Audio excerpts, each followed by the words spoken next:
Welcome back. You're watching NewsX with me, Riya Dwivedi. Now let's begin with the bulletin. Some news coming in from Andhra Pradesh. Andhra Pradesh's State Finance Minister Payyavula Kesav has said that the reputed groups from hospitality industry, including Taj Group, the Leela Group and the HII Hotels have expressed interest in redeveloping and operating the palatial bungalows on the beachfront Rushikonda Hills in Visakhapatnam, built during the previous YSR Congress Party regime in Andhra Pradesh. The hospitality groups have submitted detailed proposals to redeveloping the Rushikonda buildings into premium tourism and hospitality destinations, including luxury beach villas, cultural spaces and museums. Speaking after the third meeting of the Cabinet subcommittee constituted to examine options for the utilization of the Rushikonda Palace, the minister has said it was noted that the existing palace structures are not fully suitable for hotel operations in their present form. Obviously, this is a very major development in terms of that. But when we're talking about these hoteliers that are stepping in, that includes not just Taj Group, it also includes the Leela Group, it includes the HII Hotel Group as well, and now they have expressed interest in redeveloping and obviously operating the palatial bungalows on the beachfront Rushikonda Hills.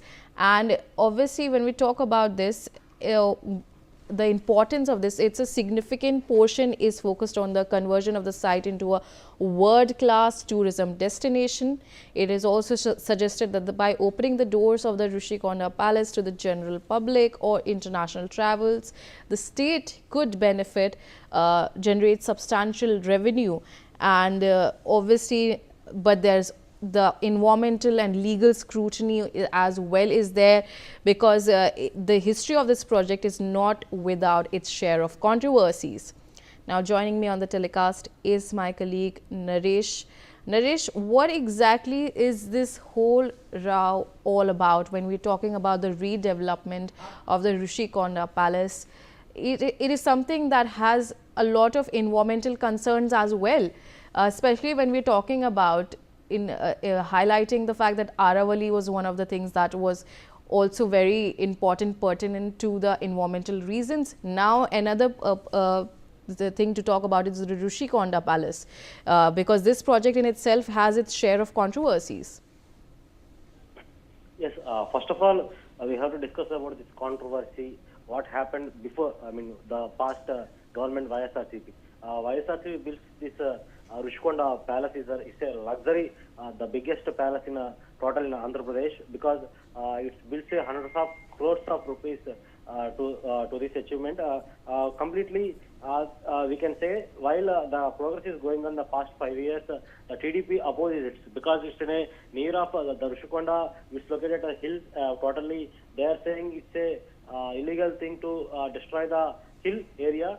But on the time, the YSRCP party, the leaders should oppose that. And total completion of this hundreds of crores of rupees, completely they achieved in that project. After that, now the TDP, the coalition government Andhra Pradesh, yesterday the minister, Andhra Pradesh minister said that one thing, the crucial thing is that the reputed hoteliers may step in for Rushikonda Palace to redevelopment, because already the development area is done, and after that the another two buildings are hiring in the Rushikonda. The hospitality groups, because already the Vizag area, the Visakhapatnam is the tourist place, because it's a lot of tourists are coming nearly every year, and every month we can say that thousands of people are coming from the other than the states and somewhat other countries also. I can see here the reputed some of the star hotels is also very low. We can count in a fingertips.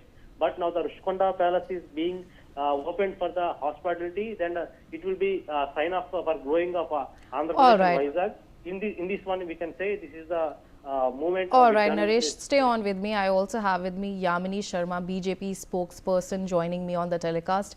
Yamini Sharma, first of all, Merry Christmas to you. But when we're talking about this story, the fact that there are a lot of hoteliers that have expressed interest in redeveloping and elevating and operating on the Rushikonda when we're talking about these hills, and they want to redevelop the palace as well.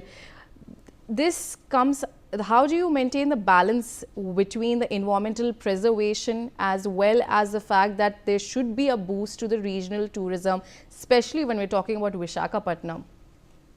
Yeah, good morning, Riya.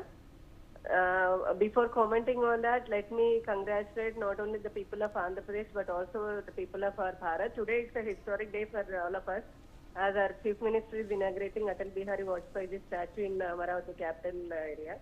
So coming to that Rushikonda and hospitality, this one, like, as we, oh my God, as we all know that the NDA government here is really focused, and we are committed for the maintaining the environment and things. At the same time, the state of Andhra Pradesh is attracting lakhs of crores of investments, and especially the primary focus for our government is the tourism sector here.